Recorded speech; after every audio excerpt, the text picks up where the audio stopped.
Merci à vous d'être venus. Aujourd'hui, le Césaire, qui est en principe un organisme relativement qui travaille dans l'ombre, aujourd'hui a envie de parler, de s'exprimer. Donc nous avons provoqué cette conférence de presse.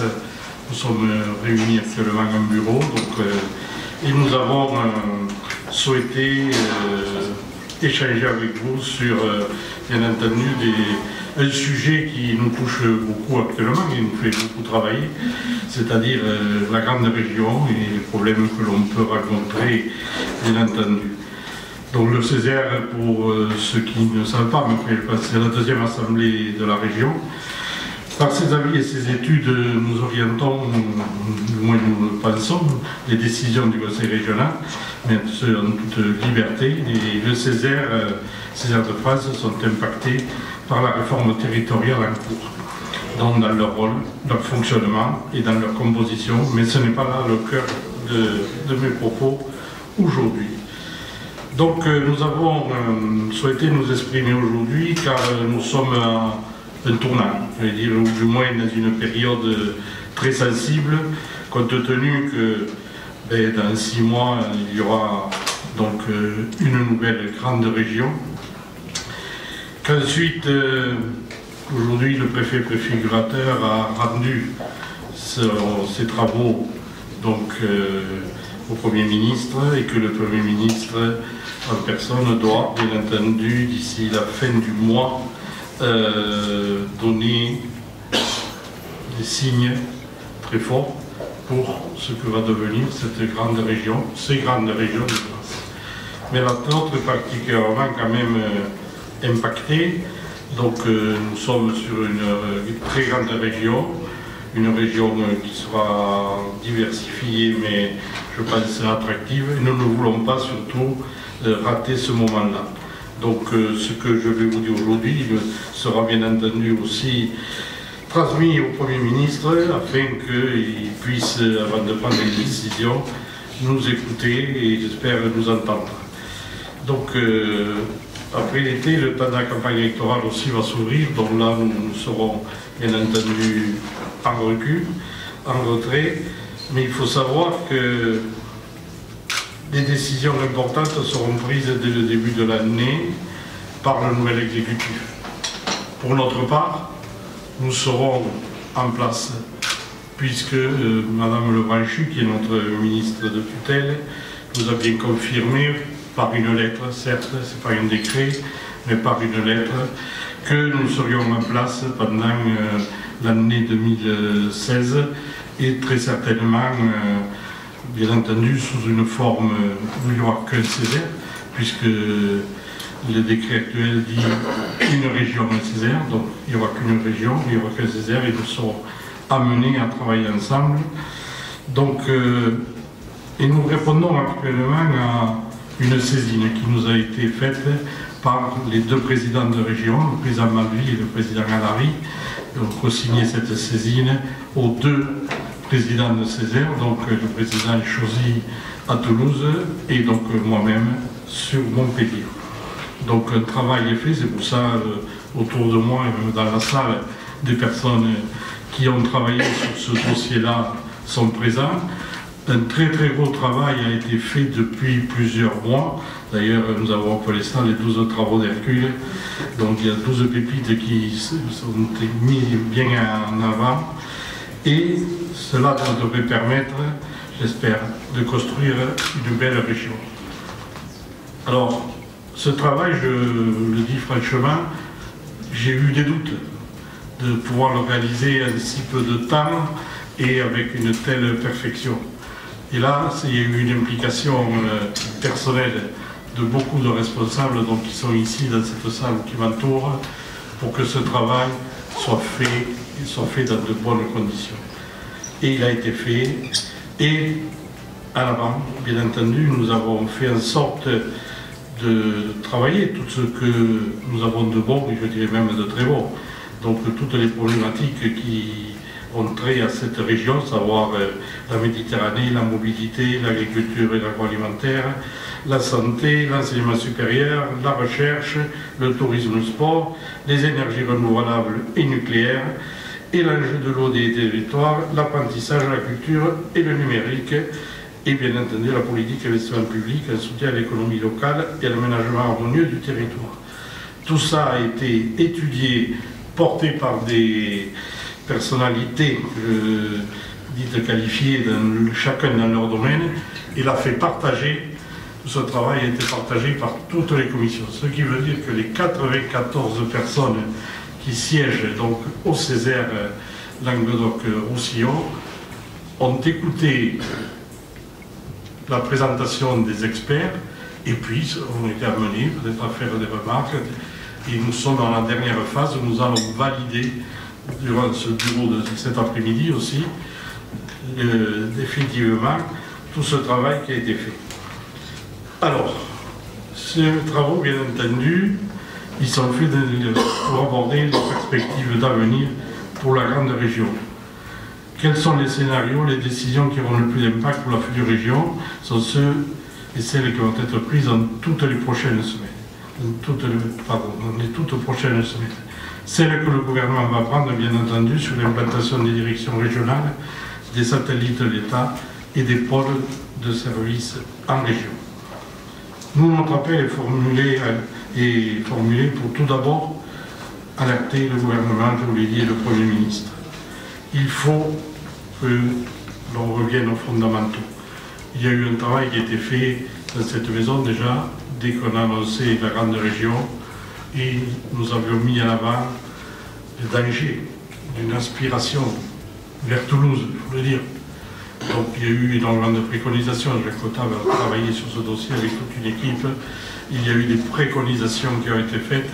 Et dès le premier jour, d'ailleurs ce document je crois est à votre disposition,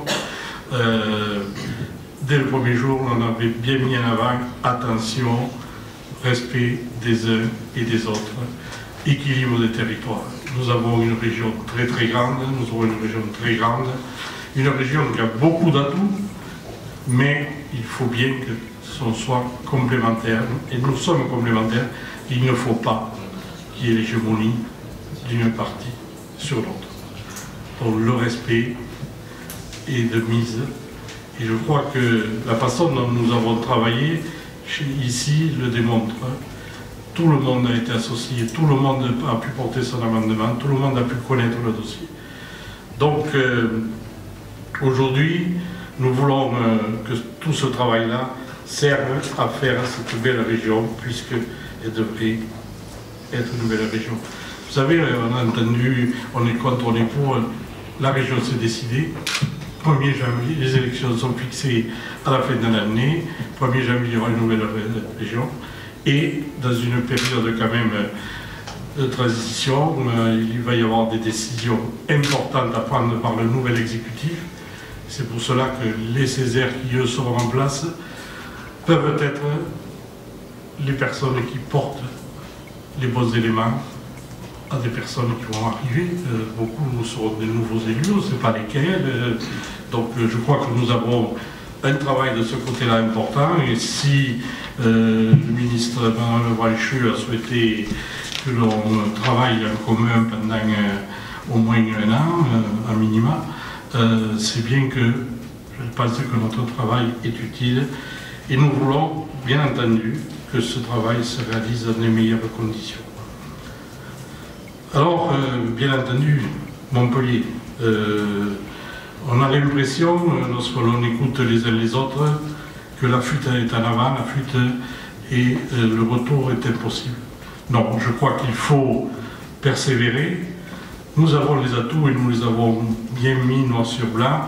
Ces atouts, nous les avons dans cette grande région, une région qui sera une région euro-méditerranéenne. Je crois que ça fait également la fierté de Toulouse d'avoir une façade méditerranéenne. Donc il n'y a aucun problème pour cela. Donc ce travail, nous voulons qu'il serve pour l'avenir. Alors bien entendu, je vais parler également de la méthode que nous avions imaginée au départ avec le président du Conseil économique de Toulouse. nous avions évoqué la possibilité, bien entendu, de travailler ensemble pour apprendre d'abord à se connaître, puisque nous serons quand même plus de 200 personnes pendant une année à siéger ensemble. Donc ça, bien entendu, au travers de différentes commissions, pour que ce soit quand même beaucoup plus, j'allais dire, souple, mais nous serons donc ensemble. Et je dis, parce que bon, je leur ai dit également, on a estimé qu'il y a eu à un moment donné quelques dérapages. Bon, la tentation de dire, ben, écoute, tout se passe à Toulouse et la boucle est bouclée. Non, je crois que autant les chefs d'entreprise se battent aussi pour avoir un service de proximité, pour avoir des liens de proximité. Nous, aujourd'hui, quand je dis le Césaire, nous sommes 94 personnes, mais nous représentons plus de 150 institutions, puisque chaque personne qui est là dépend d'une institution, elle est désignée par l'institution. Donc aujourd'hui, le Conseil économique, au-delà de ces avis qu'il peut donner, a quand même une connaissance très profonde du territoire. Et ce serait dommage de se priver donc de toute leur connaissance et de tout ce réseau que forme un conseil écologique. Certes, chacun a une histoire, chacun a une façon de travailler qui n'est pas la même que l'autre, mais je crois que nous devons y arriver, nous voulons y arriver très rapidement. Aujourd'hui, notre responsabilité est trop grande pour que l'on puisse ne pas trouver le compromis qui fasse que nous réussissions disons, tout ce travail pour cette nouvelle région. Les pépites, après, vous pourrez éventuellement donc, interroger, je dirais, les spécialistes qui m'entourent, mais ce qui est important, c'est que l'État nous entende qu'un son, effectivement, un partage équitable du territoire, nous l'avons dit, nous le redisons. Nous ne pouvons pas, chaque fois que l'on entend que tel préfet, telle personnalité est nommée préfigurateur, tout soit sur Toulouse. Soyons clairs, nets et précis. En fait, des fois, on s'inquiète un petit peu, car bon, je pense que nous avons dans cette région, également dans Languedoc-Roussillon, des personnalités qui peuvent avoir une mission de préfigurateur. Mais le choix a été fait comme cela. Espérons que tout cela va se décanter, que l'écoute va y être et que le Premier ministre, en premier, puisque c'est lui qui va quand même définir les orientations de cette grande région dans les quelques jours qui suivent, nous entendra. Et puis, concernant ce message aussi est important par rapport à tous les acteurs du Languedoc-Roussillon, mais également, je pense, pour tous ceux de Midi-Py, c'est vrai que nous n'avons pas l'habitude de crier haut et fort le travail que nous faisons, et puis, bon, nous sommes, j'allais dire, représentatifs de toute la société de la région. Chaque Césaire est représenté de sa région, au travers des désignations qui ne sont pas, nous personne n'a voté pour nous, nous sommes désignés par les préfets de région, ensuite le ministère de l'Intérieur, et puis il y a l'élection du président et des membres qui se fait à l'interne, mais nous sommes sur des désignations, et ce pour, normalement nous étions désignés jusqu'en 2019, bon là maintenant il y a des changements bien entendu compte tenu de la réforme territoriale, donc nous serons les personnes qui allons faire le passage entre les deux exécutifs, et ce à partir du 1er janvier. Voilà ce que je voulais exprimer et dire que bien entendu les conseillers ont des fois ressenti de la part de nos collègues toulousains un peu la même hégémonie, quoi. Bon, nous allons vous faire le travail, vous signez, puis tout est prêt. Non, le travail, nous voulons le faire ensemble. c'est clair, net et précis. C'est ce qui avait été prévu au début, donc on veut le faire ensemble. C'est-à-dire, nous avons fait, nous, notre travail, eux ont dû faire le leur. Ensuite, en début septembre, tout se passe bien, nous aurons une réunion de travail commune où nous présenterons nos travaux et nous essaierons de pouvoir rendre avant la fin de l'année, donc lors d'une grande messe qui peut être le rassemblement des deux Césaires, donc avec un vote de ce document qui sortira, donc un vote qui permettra de servir de base aux nouveaux politiques, quand je dis nouveaux, c'est à tous les nouveaux élus qui vont arriver, qui servira de base pour se projeter un peu dans l'avenir. Mais je crois, et je le redis, il est important de se respecter, il est important qu'on travaille à égalité. Donc nous sommes tous sur le même pied. Hein. Il n'y a pas des régions plus fortes que d'autres. Non. Et nous avons la chance d'être dans cette grande région, c'est qu'il y a justement des complémentarités à avoir. Nous serons une région euro-méditerranéenne grâce à cette façade. Et peut-être le président du port de Sète pourra s'exprimer, on sait quand même cette façade euro-méditerranéenne, tout ce qu'elle peut apporter à la région. On sait également, et là je laisserai mes collègues s'exprimer sur la médecine, la santé, tout ce qui a été fait dans cette région. On sait au niveau du tourisme, tout ce qui peut être fait. Et tout ce travail a été fait, a été listé au niveau culturel, au niveau... bon, il y a Jean-François Blacher également concernant l'irrigation vers elle, parce que c'est bon, on va avoir une région aussi qui va accueillir énormément d'habitants. Donc, quand on parle d'eau, on pense souvent que l'agriculture, mais il y a la population qui, elle, doit aussi, tous les jours, pouvoir boire vers l'eau. Et malheureusement, il faut l'anticiper, il faut anticiper cette augmentation de population. Donc il y a tout un travail qui est fait par toutes les commissions. Et ce que je voulais donc vous dire aujourd'hui, c'est que nous souhaitons que ce travail-là soit revalorisé et dans le cadre très respectueux les uns des autres.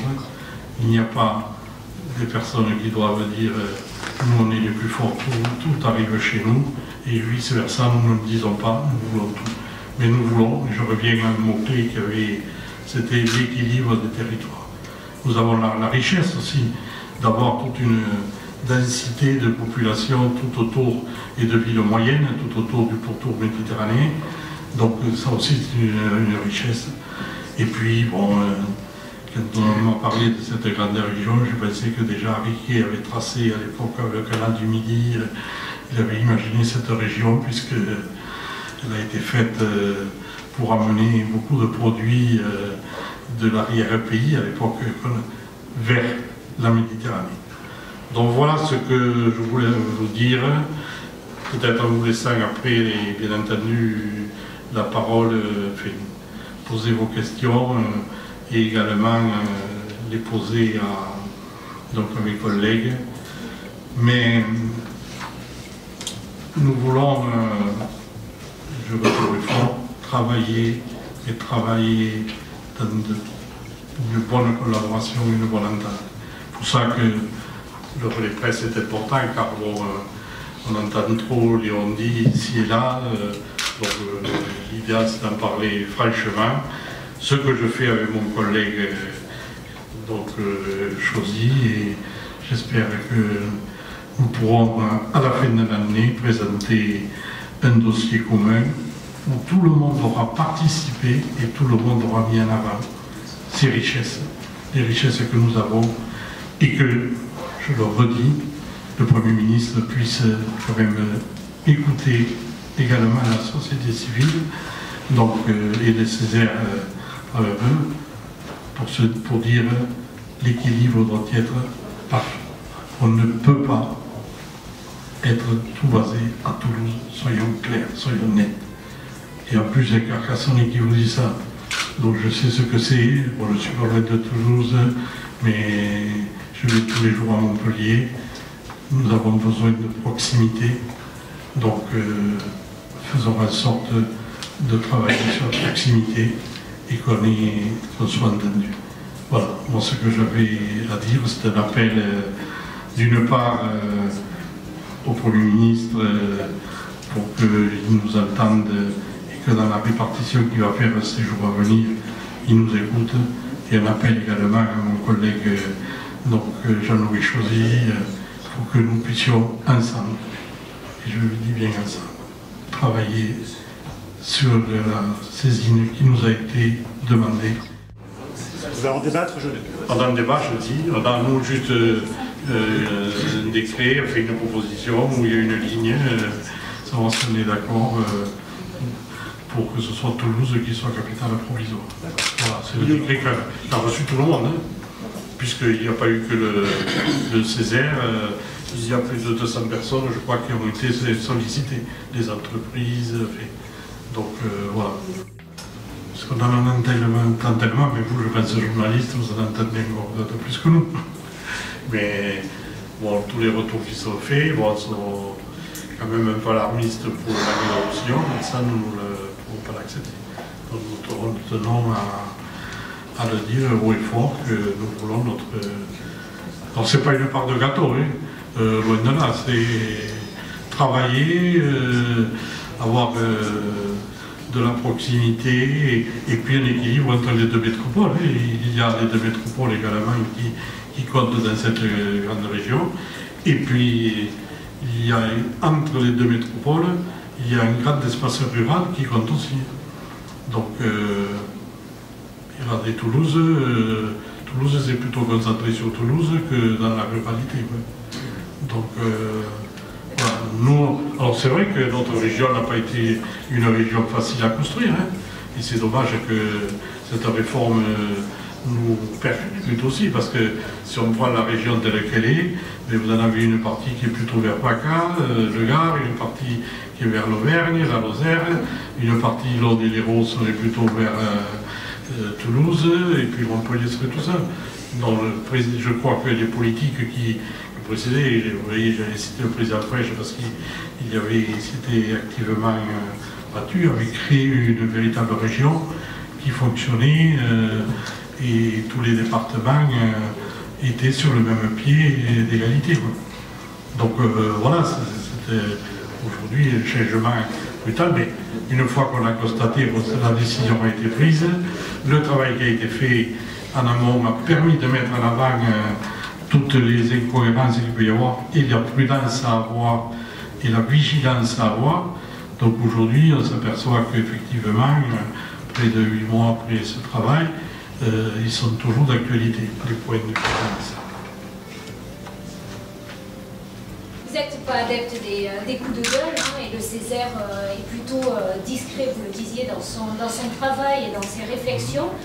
Et vous l'êtes depuis des mois dans le travail que vous essayez de mener de coordination avec le Césaire Midi-Pyrénées pour essayer d'avancer ensemble.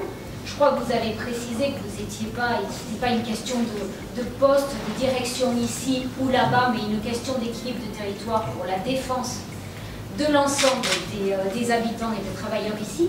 Comment, si vous intervenez aujourd'hui, c'est bien qu'il y a les dernières réunions, mais je pense que peut-être les personnalités qualifiées autour de vous pourraient dire un mot, vous ont laissé entendre que les choses étaient embringuées de façon un petit peu différente qu'un équilibre du territoire de la part de nos collègues du Césaire Midi-Pyrénées. Alors je ne sais pas si un de vos collègues qui ont assisté à ces réunions aussi peuvent nous dire quels sont leurs sentiments et pourquoi aujourd'hui il y a nécessité de réagir.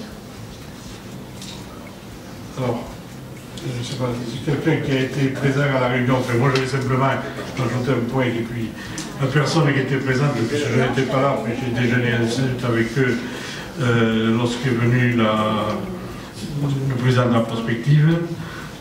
Ils ont passé 2 heures à discuter, écouter, puis à la fin, ça a été, bon, de toute façon, vous pouvez dire ce que vous voulez, nous, c'est tracé, ce qui a mis donc pas mal de personnes en forme. J'ai transmis ça de suite au président Chauzy. Il se trouvait que le lendemain on devait se voir. J'ai dit, mais attends, surtout je t'avais prévenu, moi je connais un peu la personne. J'ai dit, bon, il faudra quand même apprendre à travailler autrement. C'est pas de venir échanger en disant, c'est prêt, il n'y a qu'à signer. Non. Le travail qui a été fait par les uns et les autres, je vois Touzoubi, je vois et tous ceux qui m'entourent, ont beaucoup travaillé. Et ce travail, là aujourd'hui, doit permettre de démarrer avec Midi-Pi le travail sur la grande région. Voilà, sur des bases sérieuses, mais tenant compte du travail que nous avons fait, qui a été fait. Et là, je peux laisser la place à qui veut intervenir, je ne sais pas, Marc, sur les ports, puisque bon, sur le port de Sète, quand même une pépite, pardon. Donc, voilà le problème aujourd'hui qui m'a fait bondir. Mais alors, je ne suis pas en rupture avec le président lui-même, et avec sa façon de travailler, oui. Oui, je ne veux pas vous parler de port de Sète, simplement du travail que j'ai accompli, à savoir que nous avons 220 km de côte, 3 ports de commerce, 70 ports de plaisance, dont 30 ports marins, 4 ports de pêche, un littoral exceptionnel, des chiffres d'affaires considérables. Ça amène sur cette frange du littoral un tourisme que vous connaissez, qui ne souhaite qu'à se développer, sachant que les échanges en Méditerranée sont l'avenir de demain, puisque 30% du trafic mondial passe entre Gibraltar et Bosphore et Suez, et que ces échanges iront en augmentant compte tenu des échanges nord-sud, sud-nord et des populations, et que nous amenons là, dans la nouvelle région, qui sera une grande région euro-méditerranéenne, comme l'a dit le président, quelque chose d'exceptionnel qui n'existe absolument pas chez les Pyrénées. Donc c'est un élément important sur lequel nous voulons peser d'une façon importante, et je crois savoir que la direction des affaires maritimes, des ports et du littoral restera quand même à Montpellier, ce qui est la moindre des choses. On rend compte que ce qu'on fait en Languedoc-Roussillon peut servir à la nouvelle région. C'est dans cette perspective-là qu'on a fait le travail.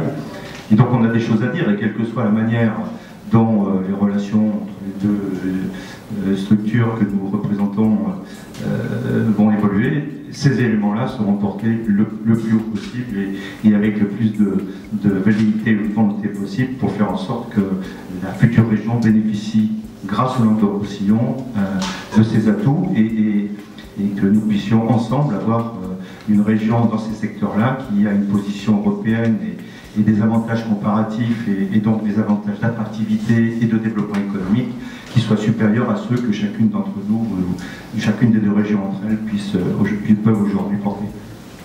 Et ça n'est pas pour rien d'ailleurs que nous avons entamé la construction de la nouvelle faculté de médecine, tout en gardant l'ancienne, sur le site du CHU. Parce que, en même temps que c'est la plus ancienne faculté de médecine du monde occidental, actuellement en exercice, nous portons haut et fort la volonté d'en faire la plus moderne. Et sur ces fondements historiques, Montpellier est une véritable capitale de la médecine, et on souhaite, avec l'ensemble des opérateurs, avec l'ensemble des professions de santé, en faire véritablement, dans la projection de la future grande région, la capitale de la santé et le pôle de référence de cette grande région. Alors bien évidemment, Toulouse existe, avec un grand CHU, un pôle privé important, mais ce qui fait vraiment la différence, c'est le potentiel scientifique et le potentiel de recherche, en lien avec l'ensemble de la dynamique universitaire qu'a évoqué Gérard Matrange. Et là, il n'y a absolument pas photo. Montpellier s'est distingué dans le cadre du grand emprunt par l'obtention de nombreux équipex, de nombreux LABEX, à la fois dans les sciences fondamentales, dans les sciences appliquées, et la santé, la médecine était très en avant sur ces sujets. Il faut savoir que la santé en Languedoc-Roussillon, c'est un peu plus de 10% de la population active. C'est plus que le tourisme. Ça ne se sait pas suffisamment. C'est plus de 600 établissements sanitaires et médico-sociaux. Et c'est un potentiel de valeur ajoutée qui renforce la dynamique économique de la région telle qu'elle est aujourd'hui. Et donc c'est un apport considérable à la dimension de la nouvelle région. Et c'est pour ça que la commission qui est la nôtre a travaillé à 3 préconisations. L'une, faire en sorte que Montpellier soit considéré vraiment comme le pôle de référence, et c'est d'ailleurs à ce titre qu'il serait souhaitable que la nouvelle agence régionale de santé, dans sa dimension nouvelle, soit affectée à Montpellier, parce que c'est là qu'est le cœur de son action en termes de structuration de l'offre de soins à la dimension de la nouvelle région, de rééquilibrage de cette offre de soins au sein de l'actuel Midi-Pyrénées entre Toulouse et le reste du monde autour de Toulouse, et puis dans notre actuelle région Languedoc-Roussillon, un rééquilibrage de l'offre de soins entre le littoral et les hauts-cantons.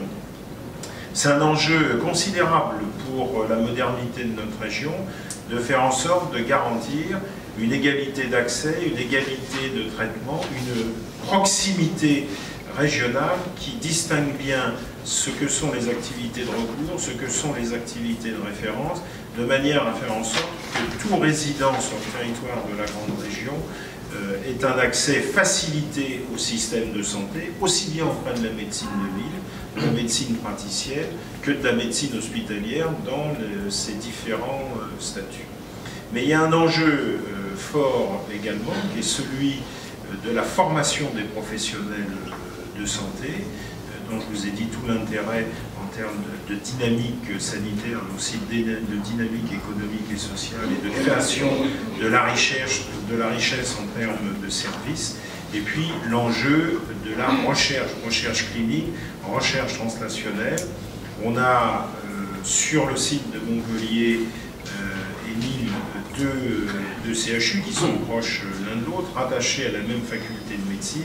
On a les grands établissements à caractère scientifique et technique, l'INSERM au premier chef, le CNRS, mais aussi l'IRD, le CEA, l'INRA, qui sont porteurs d'applications multiprofessionnelles, transdisciplinaires dans le domaine de la recherche en santé.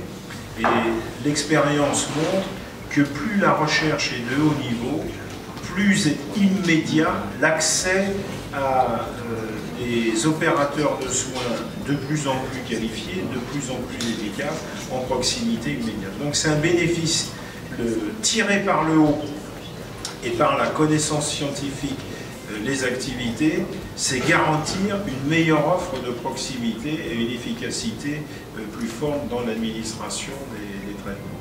Donc il y a un enjeu stratégique, et cet enjeu stratégique, il est bien évidemment pour toute la future région, mais il faut pour ça des pôles de référence où se concentrent les forces. Et là, Montpellier, le président évoquait une pépite, c'est plus qu'une pépite. On a là un potentiel catalyseur d'énergie qui peut bénéficier au dimensionnement de la nouvelle région. On développe aussi une étude sur la question de la culture. La région Languedoc-Roussillon est la région qui investit le plus dans la culture, et il nous semble que c'est quelque chose à poursuivre. Autre fait d'exception, dans le nouveau contrat de plan État-région, la culture trouve sa place avec le financement de 8 musées. Là aussi, il y a une forme d'exception, puisque dans la plupart des régions, la culture a complètement été évacuée des CPER. Et donc, d'une façon générale, puisque la culture n'est pas une compétence obligatoire des régions, il nous a semblé essentiel de réaffirmer sa place au sein d'un programme régional, puisqu'effectivement, elle participe d'un développement de territoire. On voit ici qu'on a un territoire qui, au fil des années, s'est particulièrement équilibré, qu'on a des politiques de structuration et d'accompagnement des professionnels, ce qui là aussi relève d'une forme d'exception. Et au-delà de ça, ce qu'on voulait soutenir, rappeler et impulser pour la région à venir, c'est que cette qualité, finalement, elle participe réellement d'un développement du territoire. On le voit sur le champ touristique. On en voit aussi les conséquences dans les retombées économiques des festivals, mais aussi des tournages de films. Et on a une région qui se prête particulièrement à ces activités, à l'économie créative qui est en train de se développer dans cette partie du territoire, et puis d'une façon plus générale à l'attractivité du territoire, puisque, on le sait, une importante politique culturelle favorise aussi l'implantation d'entreprises, et puis la venue des cadres, l'installation des cadres sur les périmètres concernés. Voilà donc le champ dans lequel nous travaillons. Globalement, c'est vrai qu'on a aussi sur l'agriculture fait des analyses assez poussées, détaillées, pour voir quels étaient effectivement les atouts de la région qui permettent de faire avancer globalement la nouvelle région. C'est vrai que tant au niveau de la production agricole, avec Guy l'a rappelé, le fait que nous sommes la première région productrice en matière de viticulture, que nous avons dans la stratégie 3S, donc tout ce qui touche à l'innovation au niveau européen, notre région reconnue sur la question de l'agroalimentaire et de l'agriculture qui tourne autour des productions méditerranéennes. Enfin, que nous avons ici le premier pôle mondial de recherche agronomique, légitime d'une part le fait que cette région pèse dans la construction du futur, des stratégies de développement agricole dans la nouvelle région, d'une part, et d'autre part, fournit toute une série d'arguments objectifs qui nous entraîneraient dans une posture interrogative. Par exemple, si la DRAF était positionnée ailleurs que dans notre région, enfin, disons qu'on aimerait connaître les arguments objectifs qui feront que cette DRAF soit positionnée ailleurs, par rapport à ceux que nous sommes capables, que nous avons analysés. Mais dans tous les cas, et quoi qu'il advienne, la région Languedoc-Roussillon aura un poids décisif et majeur de par ses activités, de par ses structures, de par ses compétences dans les stratégies futures en matière de développement agricole et agronomique au niveau de la nouvelle région. Où sera la future capitale, à Toulouse ou à Montpellier? C'est important de savoir où va être la capitale, parce que ça draine une image importante, mais il y a toute l'épaisseur des territoires et tous les enjeux qui sont les leurs. Donc, par rapport à la thématique de l'eau, nous avons en région Languedoc-Roussillon, mais qui bénéficiera aussi à la grande région, puisque le sujet sur lequel nous avons travaillé, c'est pas simplement l'analyse comparée d'une région par rapport à l'autre, c'est comment le nouveau périmètre, la région Languedoc-Roussillon-Midi-Pyrénées, aujourd'hui appelée comme telle, pourrait bénéficier d'un certain nombre d'atouts. Il nous a paru qu'en matière d'eau, on est aujourd'hui sur un élément structurant de l'aménagement territorial. C'était vrai dans les années 50, lorsque pour cela il a fallu mobiliser la ressource Rhône pour l'amener sur plus de 300 communes, avec aujourd'hui des projets d'extension. C'est vrai également à la faveur d'espaces naturels remarquables qu'il convient de protéger, pour lesquels la directive cadre sur l'eau a permis d'aller plus loin en matière d'initiative. Et c'est vrai également de manière concrète avec le pôle mondial eau, dont le siège est à Montpellier, qui rassemble les régions Languedoc-Roussillon, ACA également, mais Midi-Pyrénées, et qui participe au rayonnement de cette gestion de l'eau, ici sur le territoire local, mais bien sûr à l'international également. Donc ce qui nous a semblé important, c'est de voir en quoi, pour reprendre une image, en faisant monter la mer, tous les bateaux allaient monter ensemble, aussi bien en Languedoc-Roussillon qu'en Midi-Pyrénées. Et dans cette gestion de l'eau, il nous est apparu que l'excellence que l'on avait au niveau des pôles de formation, des pôles de recherche, avec le CNRS notamment, et l'ensemble de la filière eau, il y avait capacité à répondre à un certain nombre d'enjeux, notamment ceux du changement climatique. Alors on en parle souvent, mais ça prend des contours très concrets. Ces contours concrets, c'est des sécheresses, et vous voyez le temps qu'il faut aujourd'hui, avec des prévisions qui devraient rester au sec pendant un certain nombre de jours. Et donc pour cela, il faut qu'un certain nombre d'infrastructures soient réalisées pour répondre aux enjeux et permettre à l'économie, qu'elle soit touristique, qu'elle soit de l'accueil des populations, pour répondre aux besoins en eau, au niveau des industriels, au niveau de l'agriculture, de s'adapter. Et la région Languedoc-Roussillon a développé des stratégies d'adaptation, tant sur le plan technique que sur le plan gestion de l'eau, avec des processus d'économie d'eau, de réduction des fuites, qui sont de premier rang et reconnus comme tels. Et cela, on considère que ça peut tout à fait bénéficier au nouveau périmètre de la grande région et permettre, là aussi, d'avoir un domaine d'excellence. L'eau, c'est la rareté, mais c'est aussi les eaux excédentaires lorsqu'il y a des quantités trop importantes, comme à l'automne dernier. On a vu à Montpellier, fin septembre, combien cela pouvait prendre des visages dramatiques. Et là aussi, sur le territoire du Languedoc-Roussillon, un certain nombre de structures de gestion de l'eau, de SAGE, de schémas d'aménagement de gestion des eaux, ont été mis en place, puisque pratiquement tout le territoire du Languedoc-Roussillon est aujourd'hui doté de structures, ce qui en fait d'ailleurs une région assez référente en matière de gestion de l'eau. Tout cela aussi peut être mis au profit de la grande région. Là aussi, vous le comprenez, notre réflexion n'est pas de dire qui sont les plus forts entre les uns et les autres, c'est comment ensemble, à partir du 1er janvier 2016, nous allons pouvoir, sur un nouveau territoire, pouvoir quelque part mieux gérer le vivre ensemble en matière d'eau, répondre aux besoins, avoir un milieu naturel de premier rang. Deuxièmement, développer une filière de l'eau qui soit structurée. Donc cela a été aidé avec le Pôle mondial de l'eau, mais également avec le groupement Svelia qui rassemble aujourd'hui 130 entreprises de la filière eau, qui lui-même pourra être étendu. Et comment, avec les centres de recherche et d'excellence que nous avons sur le territoire régional, singulièrement à Montpellier, mais aussi à Toulouse, où il y a d'excellents centres, nous pourrons là aussi avoir une recherche de l'innovation qui non seulement répondra à nos enjeux ici, mais permettra de répondre aux enjeux plus largement à l'échelle internationale, comme nous le faisons aujourd'hui sur les risques d'inondation, les risques de submersion, ou la gestion de l'eau, là où l'eau fait défaut, notamment au niveau alimentaire, dans un certain nombre de pays. Donc tout cela sera aussi une force, une très grande force de la grande région. Force, encore une fois, pour résumer, pour vivre ensemble, mais force aussi pour créer des emplois non délocalisables dans cette filière qui participeront à répondre aux grands enjeux autour du monde. Dans une région où le conseil régional, les présidents successifs, c'est un des sujets sur lesquels ils ont beaucoup travaillé. Et il y a un certain nombre de choses qui sont en train de se passer, y compris récemment, où des financements supplémentaires ont été apportés au moment où l'État enlevait une partie de ces financements. En plus, ça touche, il ne faut pas oublier aussi qu'on est dans un territoire, le Languedoc-Roussillon, plus que les Pyrénées, où il y a énormément de très petites entreprises, beaucoup d'artisans, et cet apprentissage, en fait, touche tout, puisqu'on le retrouve à tous les niveaux. Il y a l'apprentissage au sein de l'éducation nationale, il y a l'apprentissage des chambres des métiers, il y a l'apprentissage des CCI, il y a aussi, tout récemment, il y a même l'apprentissage, ce que peu de gens savent dans l'enseignement supérieur. Et la commission présidée par Gérard Materon a, le mois dernier, ou il y a 2 mois, je ne sais plus, fait une étude justement sur l'apprentissage dans l'enseignement supérieur, où en plus il se trouve que dans la région, il vient d'avoir la création d'un CFA de l'enseignement supérieur qui rassemble l'ensemble des formations de l'apprentissage. Je crois que là c'est vraiment un élément important.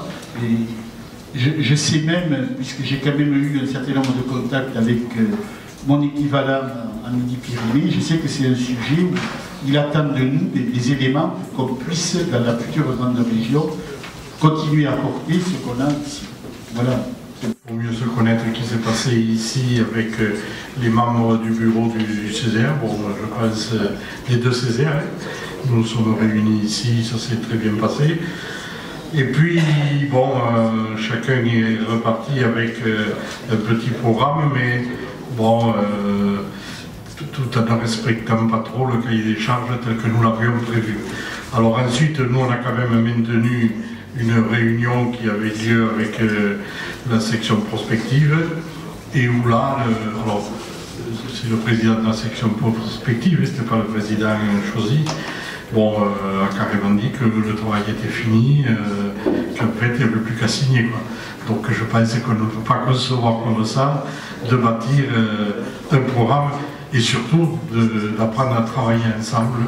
Je crois que c'est notre but, c'est vraiment d'apprendre à s'écouter, à écouter l'oser. Je vous le redis, là, j'ai souhaité que tout le monde puisse participer. Les 94 personnes ont participé à l'élaboration de tout ce travail, qui est fort enrichissant d'ailleurs pour tout le monde. Mais avec mes collègues, je souhaite que ça se passe dans ces mêmes conditions-là.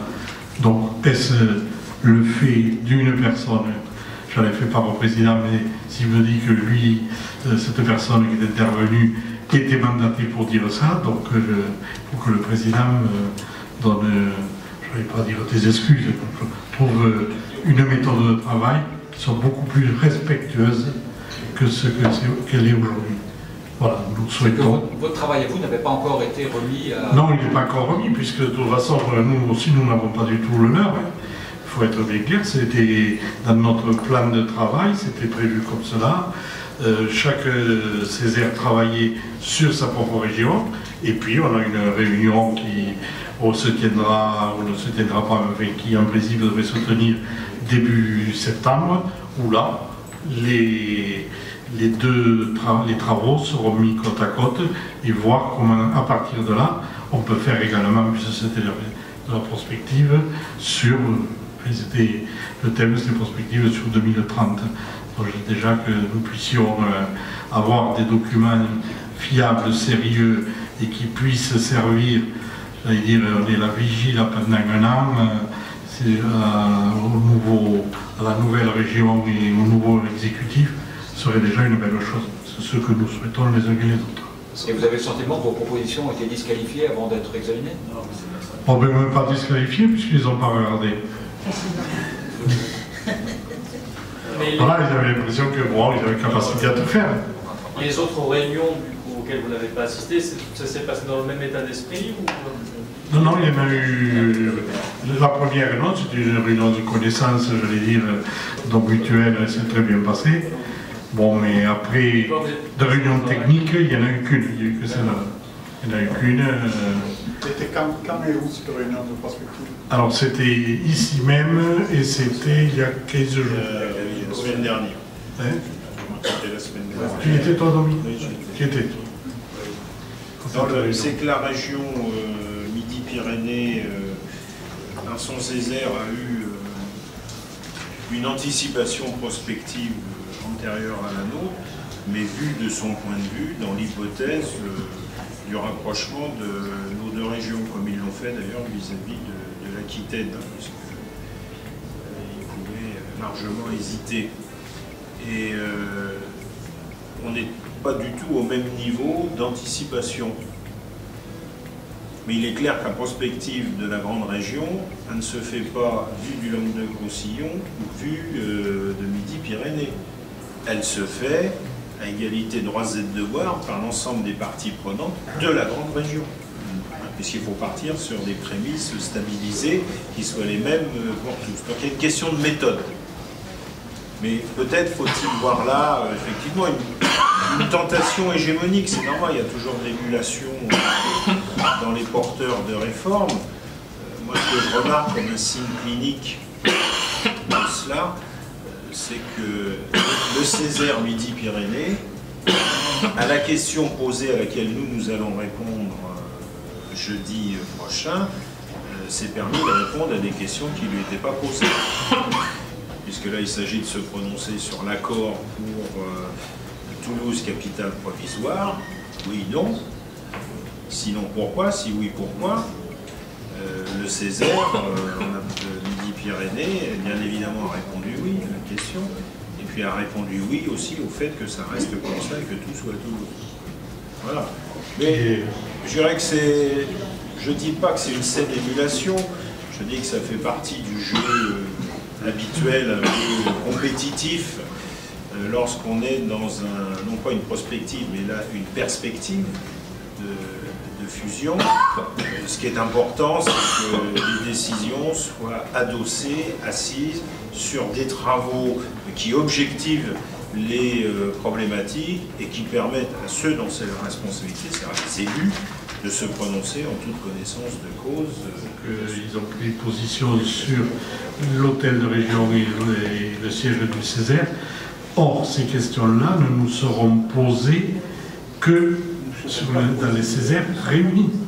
Donc, quand le nouvel exécutif sera en place. Donc, il se peut que nous, bon, on ne votera pas pareil, mais au moins qu'on participe au vote. Donc, et peut-être qu'on votera... donc anticiper déjà sur des votes que nous devons faire ensemble était quand même un petit peu... Mais les deux Césaires vont coexister pendant toute l'année 2016. Oui. Donc dans un but commun, c'est quand même de faire en sorte que ça sorte de l'eau, que ce soit positif pour la région. Bien entendu. C'est dans cet esprit-là que nous sommes.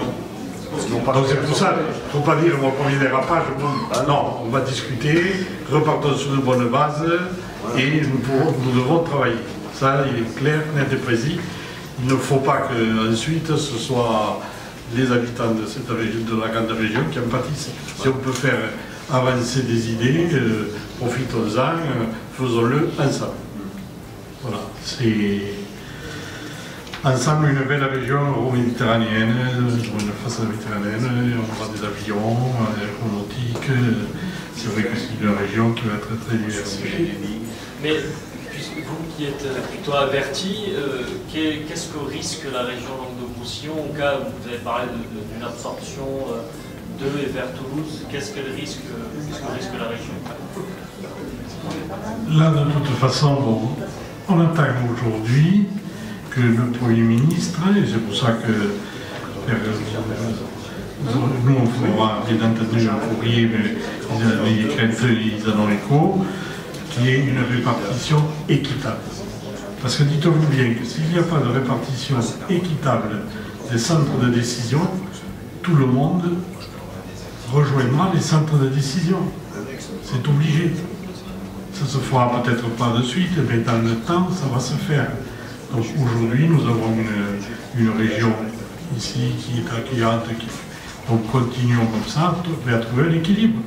Que chacun, mais, vous savez, vous avez que ce soit le personnel du Césaire qui est là, on est inquiet pour demain, tout le monde est inquiet. Qu'est-ce qu'on fait? On achète une maison, on la vend pas, on la vend. Donc l'inquiétude, dont l'équilibre doit être fait. Et dès le premier jour, c'est bien ce que nous avons mentionné, nous allons créer une nouvelle région. Ce n'est pas une région qui en absorbe une autre. Il ne faut pas être sur cette théorie-là. C'est une nouvelle région qui se crée. Et dans cette nouvelle région, il faut que les deux régions actuelles coexistent, cohabitent sans problème. Je vais peut-être reformuler ma question, mais est-ce que vous avez fait une simulation en cas de déséquilibre, si en prenant en compte la version la plus noire possible? Non. On n'a pas évalué le nombre d'emplois que pourrait perdre, par exemple, Montpellier. Rien de ça. Non, il y a des chiffres qui circulent, mais tant que vous ne savez pas que conservera Montpellier, que conservera Toulouse, donc quand on vous écoute, Montpellier ne conservera pas grand-chose, quoi. Peut-être éventuellement la mais si vous écoutez, vous conserverez beaucoup de choses. Mais bon, si vous nous écoutez, vous conserverez pas mal de choses. Bon, on ne voit pas les ports aller à Toulouse, la recherche, bon, l'INRA et la recherche méditerranéenne aussi avec le CIAR et tout, elle est là depuis longtemps. Bon. Donc c'est là qu'il faut sécuriser un petit peu et que les politiques, je veux dire, par la politique c'est au niveau de l'État, qu'il y ait une répartition, puisque c'est quand même eux-mêmes qui choisiront ce type de répartition. Hein. La balle est, je veux dire, dans leurs mains. Le maître mot, c'est juste équilibre, ce que vous disiez tout à l'heure. Comment? Le maître mot de votre démarche, c'est juste équilibre. Le juste équilibre, l'équité, et puis, et franchement, et de travailler en équipe. Et de travailler en équipe. En évitant certains égaux. Bien entendu, il faut que tout le travail que l'on fait, également, serve. Parce que franchement, on a fait très bon boulot. C'est pas pour tous les acteurs sont là. Et plus on avance, plus même on découvre tous les atouts de notre région. Donc, prenons le temps de les poser côte à côte et ensuite d'anticiper sur ce qui va se faire sur 2016. Voilà. Donc l'inquiétude, bon, vous le savez, vous voyez tout le monde, personne ne sait où demain il va être. Donc, et c'est humain. Et c'est pour ça qu'il faut et aussi donner espoir que bon, on sera excité, entendu et qu'il n'y aura pas les grands chamboulements que l'on nous promet. Mais c'est vrai qu'aujourd'hui, on peut comprendre qu'il y a de l'inquiétude. S'il n'y avait pas cette inquiétude, ce serait de l'insouciance. Donc voilà, moi je veux vous remercier.